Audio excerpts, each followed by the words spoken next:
Hi everyone, welcome you all in Ranu Verma classes. आज हम लोग पढ़ने जा रहे हैं क्लास 10 साइंस एनसीईआरटी के 7 चैप्टर कंट्रोल एंड कोऑर्डिनेशन से नर्वस सिस्टम के बारे में। देखो, नर्वस सिस्टम थोड़ा सा शुरू में कॉम्प्लिकेटेड लगता है, लेकिन आई होप कि आप इस वीडियो को अंत तक देखेंगे तो आपको ये कॉन्सेप्ट क्लियर हो जाएगा। तो आपसे रिक्वेस्ट है कि अगर आपने मेरा वीडियो अभी तक नहीं सब्सक्राइब किया है तो सब्सक्राइब कर दीजिए, और अगर ये वीडियो पसंद आता है तो लाइक बटन, नहीं पसंद आता तो डिसलाइक बटन, लेकिन अपने वैल्यूएबल कमेंट्स मुझे ज़रूर लिखिए। हमारा शरीर रोज़ बहुत काम करता है। ग्रोथ होती है, रेस्पिरेशन है, डाइजेशन है, एक्सक्रीशन है, ये सारी चीज़ें जो है ये काफ़ी कंट्रोल्ड वे में होती हैं। ऐसा नहीं है कि कहीं पर भी हमारी उंगलियां उग गई या कहीं पर भी डाइजेशन हो गया।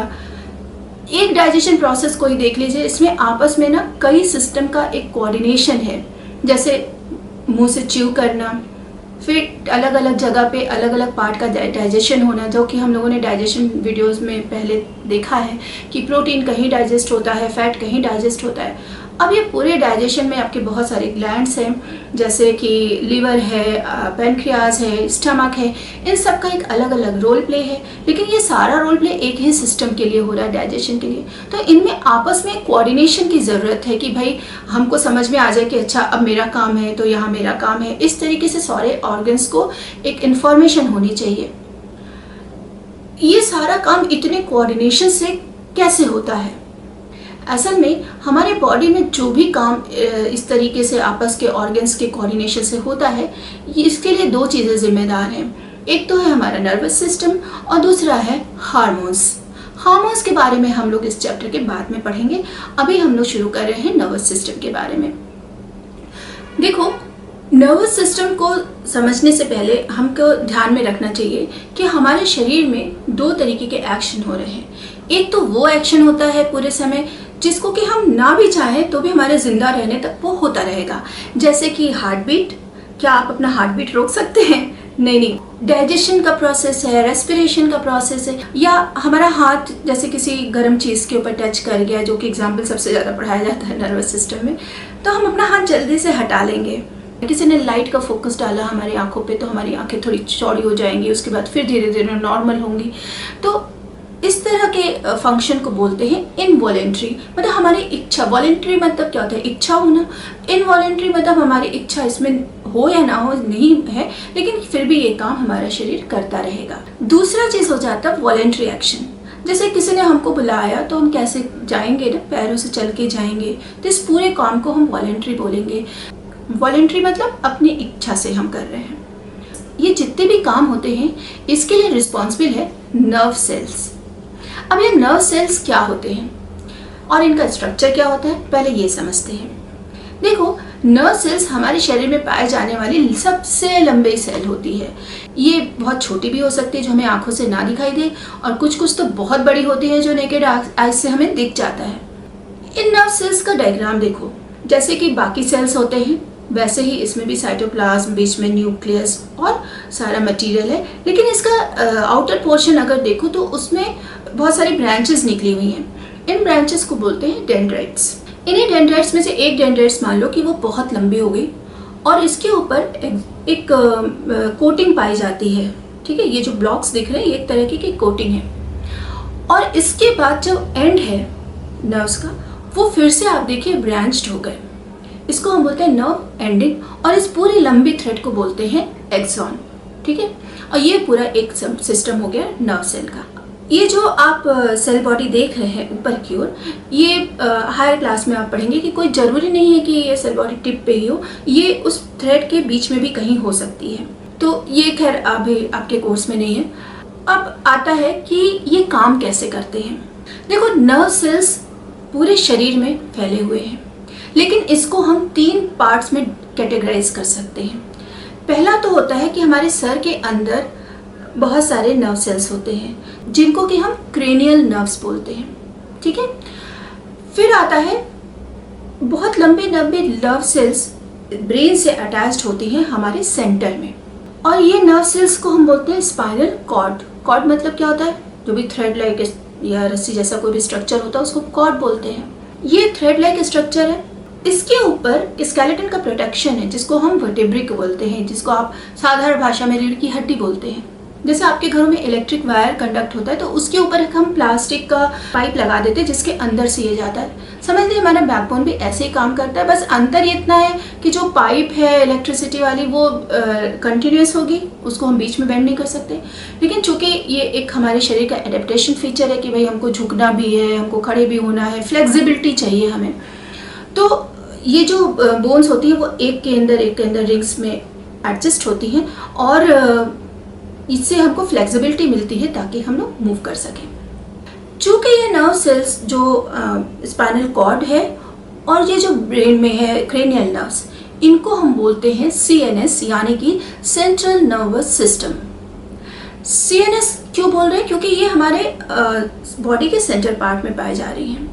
अब इसी सेंट्रल नर्वस सिस्टम से ही बहुत सारे आप ये देखेंगे थ्रेड लाइक स्ट्रक्चर हमारे हाथों पैरों में स्प्रेड हो गए हैं। इसको बोलते हैं पेरिफेरल नर्वस सिस्टम यानी कि PNS। पेरिफेरल मतलब ऊपरी सतह पर, ठीक है। ये हमारे हाथ पैर हर जगह पे ये जाते हैं। अब ये नर्व सेल्स हमारे मसल्स, हमारे ग्लैंड्स और ये दूसरे नर्व सेल्स से भी जुड़े हुए होते हैं, मतलब ये एक जाल जैसा स्ट्रक्चर बना रहे हैं। तो जब ये मसल्स से जुड़े होते हैं और ग्लैंड से जुड़े होते हैं तो इनका ये जो एंड पार्ट आप देख रहे हैं जा करके मसल्स और ग्लैंड्स पे अटैच होता है। लेकिन ये जब अटैच होता है तो ये पूरी तरह अटैच नहीं होता, इसमें जरा सा गैप होता है। इसके बारे में थोड़ी देर रुक के बात करते हैं। फिर ये नर्व सेल्स हमारे बाकी के नर्व सेल्स से भी, जैसे ब्रेन में बहुत सारे नर्व सेल्स हैं, ये दूसरे नर्व सेल्स के डेंड्राइट से भी जुड़े होते हैं। तो एक सेल का नर्व सेल्स दूसरे सेल के डेंड्राइट से मिलकर के एक पूरा नेटवर्क बनाता है। असल में इसके बीच में जब दो पॉइंट मिल रहे होते हैं, चाहे वो मसल्स से मिल रहा हो नर्व का एंड पॉइंट, चाहे वो ये ग्लैंड से मिल रहा हो, चाहे वो दूसरे सेल के डेंड्राइट से मिल रहा हो, यहाँ पे एक हल्का सा गैप होता है जिसे हम बोलते हैं सिनैप्स। इस सिनैप्स के थ्रू जो है हमारा मैसेज कन्वे होता है। अब देखते हैं ये मैसेज कैसे कन्वे होता है। तो चलो इसको एक एग्जाम्पल से समझते हैं। हाथ जो हमारा आग के कांटेक्ट में आया तो हाथ को क्या महसूस हुआ? हीट महसूस हुई। अब ये जो स्किन है ये हमारे सेंसरी ऑर्गन्स है। अब चाहे हमारे सेंसरी ऑर्गन्स कोई भी हो, आँख है, स्किन है, ईयर है, नोज ये या टंग है, ये सभी जगह नर्व सेल्स होते हैं जो हमारे इन सारे सेंसेस को जो स्पाइनल कॉर्ड और ब्रेन तक पहुंचाते हैं। तो स्किन में भी नर्व सेल है। इस नर्व सेल का जो एंड पॉइंट है नर्व एंडिंग, यहाँ से जब हीट आई स्किन के अंदर इलेक्ट्रिक इम्पल्सेस बने। ये इलेक्ट्रिक इम्पल्सेस आप हायर क्लास में पढ़ेंगे। ये इम्पल्सेस बनते हैं सोडियम और पोटेशियम आयंस के कारण, जो कि अभी आपको बहुत ज़्यादा डिटेल में हम नहीं एक्सप्लेन कर सकते। तो ये इलेक्ट्रिक इम्पल्सेस में कन्वर्ट हुए और ये कहाँ पहुँचे? ये पहुँचते हैं एक सेंसरी नर्व सेल के थ्रू हमारे स्पाइनल कॉर्ड तक। अब ध्यान देना, जो नर्व जिस तरह का काम कर रहा है उसको हम वो नाम दे देते हैं। यहाँ पे ये नर्व जा रहा है, ये बीच में एक लूप बना और फिर ये जा रहा है स्पाइनल कॉर्ड तक। अब ये लूप हमने क्यों बनाया? आपको याद होगा कि हमने शुरू में बताया कि जो नर्व सेल्स का जो सेल बॉडी है, इन जनरल तो हम लोग यही डायग्राम बनाते हैं, लेकिन नर्व सेल्स कई तरह के पाए जाते हैं। ये सेल बॉडी किसी किसी नर्व्स में बीच में भी पाई जाती है। तो यहाँ पे इस नर्व में ये सेल बॉडी बीच में ही पाई जाती है। तो ये जो लूप बना है वो एक्चुअली नर्व जो सेल बॉडी है उसको रिप्रेजेंट कर रहा है। अब यहाँ से मैसेज गया और स्पाइनल कॉर्ड तक पहुँचा। अब वहाँ से एक तो मैसेज चला गया ब्रेन के पास जाएगा, स्पाइनल कॉर्ड के नर्व्स के थ्रू ब्रेन को जाएगा कि ब्रेन को समझ में आएगा हम जल रहे हैं। लेकिन जब तक ब्रेन इस चीज़ की प्रोसेसिंग करेगा कि भैया जल रहे हो, ब्रेन जब तक इंस्ट्रक्शन देगा तब तक तो बहुत डैमेज हो चुका होगा हमारा हाथ। तो इसके लिए नेचर ने बड़ा अच्छा एक अरेंजमेंट कर रखा है कि भाई जब तक ब्रेन समझे इंस्ट्रक्शन की हाथ हटाना है, ये हम स्पाइनल कॉर्ड के ही एक और नर्व से इंस्ट्रक्शंस भेज देंगे। ठीक है, जैसे आपके स्कूल में होता है कि कोई काम है कि भाई प्रिंसिपल मैम की परमिशन ली जाए, तो प्रिंसिपल ऑफिस तक जाते में ज़्यादा टाइम लगेगा, तो पहले हम अपनी क्लास टीचर या टीचर से ही अपनी प्रॉब्लम कह दें तो वो काम जल्दी हो जाएगा शायद। इसी तरीके से ब्रेन को तो मैसेज गया, लेकिन उसकी प्रोसेसिंग चूँकि देर से होगी, इधर ये क्या करता है स्पाइनल कॉर्ड, एक दूसरा नर्व सेल निकला होता है जिसको हम बोलते हैं मोटर न्यूरॉन्स। मोटर का क्या काम है? किसी चीज़ को चलाना, ठीक है। मशीन मोटर जो हम होती है उसका क्या काम है? किसी भी चीज़ को चलाना, है ना। तो यहाँ पे जो मोटर न्यूरॉन्स हैं ये हमारे मसल्स को मैसेज भेजते हैं कि भैया तू जल्दी से अपना हाथ हटा ले, ठीक है, नहीं तो जल जाएगा। अब कई जगह सेंसरी न्यूरॉन्स और मोटर न्यूरॉन्स कनेक्टेड होते हैं डायरेक्टली, और कई जगह ऐसा होता है कि सेंसरी न्यूरॉन्स और मोटर न्यूरॉन्स के बीच में एक रिले न्यूरॉन्स भी होते हैं, जो कि आपको इस डायग्राम में मिलेगा देखने को।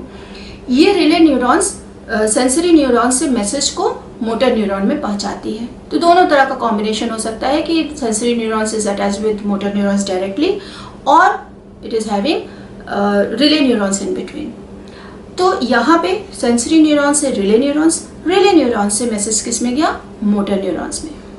मोटर न्यूरॉन्स मसल्स को चलाने का काम करेगा। आप ध्यान दो यहाँ पे कोडिंग डिकोडिंग कैसे हो रही है मैसेज की, ये बड़ा इंटरेस्टिंग है, लेकिन ये अभी कोर्स में बहुत डिटेल में नहीं आपके सिलेबस में है और ना ही पढ़ाया जा सकता है। 11th-12th में आप पढ़ेंगे अगर आपने बायो लिया।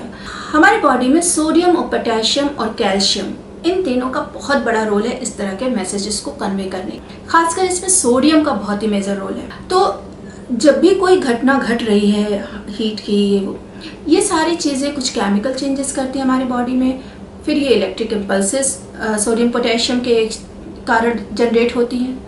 ये इम्पल्सेस पहुंची कहाँ पे? जो सेंसरी न्यूरॉन्स था उसके एंड तक। फिर ये मोटर न्यूरॉन्स के किससे जुड़ी होंगी?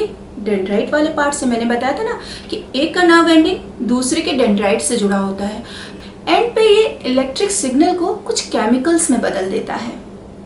फिर वो केमिकल्स एक नर्व से दूसरे के डेंड्राइट्स पे आते हैं। उस दौरान ये फिर से केमिकल जो है वो कन्वर्ट हो जाएगा इलेक्ट्रिक इम्पल्सेस में। फिर जब ये एंड पे आएगा मसल के पास, फिर से इलेक्ट्रिक इम्पल्सेस को कन्वर्ट कर देगा केमिकल में। जो केमिकल मैसेज है ये जो मसल्स है ये इसके लिए एक स्पेशल रिसेप्टर्स बने होते हैं, मतलब उसी में जाके ये केमिकल्स फिक्स हो जाएंगे और फिर ये मसल्स के अंदर जाएंगे और मसल्स के प्रोटीन में कुछ ऐसे चेंजेस लाएंगे कि मसल्स मुड़ने लगे। थोड़ा सा कॉम्प्लिकेटेड है आपके इमेजिनेशन के हिसाब से, लेकिन पढ़िएगा, मजा आएगा आपको। इस पूरे सिस्टम को sensory neurons, relay neurons, motor neurons, spinal cord, इसको हम बोलते हैं रिफ्लेक्स आर्क, क्योंकि ये एक रिफ्लेक्स एक्शन है कि हमारा हाथ गया नहीं कि हमने तुरंत हटा लिया। माइंड को प्रोसेस नहीं करना पड़ा कि मेरा हाथ जल रहा है। जैसे अभी आप पढ़ रहे हैं तो आपका माइंड प्रोसेस कर रहा है कि मैम क्या बोल रही हैं, हम क्या समझ रहे हैं, कि किस टॉपिक पे बात हो रही है। इसमें आपका ब्रेन एक प्रोसेस कर रहा है। लेकिन अगर आपका हाथ जल रहा है, अभी आपको पीछे से आके कोई ताली बजा के चला जाए तो आप रिफ्लेक्ट करोगे ना, उसमें आपका ब्रेन नहीं सोच रहा है। ये काम अपने लेवल पे हो गया। जैसे कोई प्रॉब्लम है, उसको आपकी क्लासरूम के टीचर ने ही सॉल्व कर लिया, उसको प्रिंसिपल तक ले जाने की जरूरत नहीं पड़ी। अब ऐसा तो होता नहीं कि अगर क्लास में कोई घटना घट जाए तो वो प्रिंसिपल को पता नहीं चलेगा, पता भी चलता है। तो ये मैसेज फिर ब्रेन तक भी जाता है, लेकिन रिएक्ट करने का जो मैसेज है वो स्पाइनल कॉर्ड के से निकली हुई मोटर नर्व के ही थ्रू हो जाता है। अब बात आती है कि हमारा ब्रेन जो है सेंट्रल यूनिट सिस्टम बहुत सारे इनवॉलेंट्री एक्शन कर रहा है। तो इनवॉलेंट्री एक्शन में आपके सिलेबस में बस ये बताया गया है कि आपके ब्रेन का कौन सा पार्ट किस तरह की प्रोसेसिंग करता है। तो ब्रेन का अगला पार्ट क्या होगा, उसके बाद उसके क्या फंक्शन है, ये हम लोग नेक्स्ट वीडियो में पढ़ेंगे। तो आओ इसको जरा सा एक रिकैप देखते हैं। तो अब देखो, ब्रेन के अंदर है cranial nerves. Cranial nerves attach होती है स्पाइनल कॉर्ड से। ये स्पाइनल कॉर्ड्स बने होते हैं नर्व सेल से, और इन क्रेनियल नर्व्स और स्पाइनल कॉर्ड को मिला के हम बोलते हैं CNS, यानी कि सेंट्रल नर्वस सिस्टम। वहीं नर्व सेल्स जो इस स्पाइनल कॉर्ड से निकल के पूरे शरीर में फैले होते हैं उनको बोला जाता है PNS, यानी कि पेरिफेरल नर्वस सिस्टम। ये दो तरीके से काम करते हैं। एक तो हो गया वॉलेंट्री, जैसे कि हाथ जलने पर हमारा हाथ का हटाना। दूसरा हो गया इनवॉलेंट्री, जैसे हार्ट बीट है, डाइजेशन है। जहाँ पे हमारे साथ कोई घटना घटी, जैसे हाथ जलने की घटना जिस जगह पे हुई, वहाँ से ये मैसेज बदल जाते हैं इलेक्ट्रिक सिग्नल में। इलेक्ट्रिक सिग्नल से सेंसरी नर्व से होते हुए स्पाइनल कॉर्ड, और स्पाइनल कॉर्ड से फिर ये दो जगह मैसेज भेजते हैं, एक तो ब्रेन को और दूसरा मोटर न्यूरॉन्स को। Thank you for watching. जय हिंद।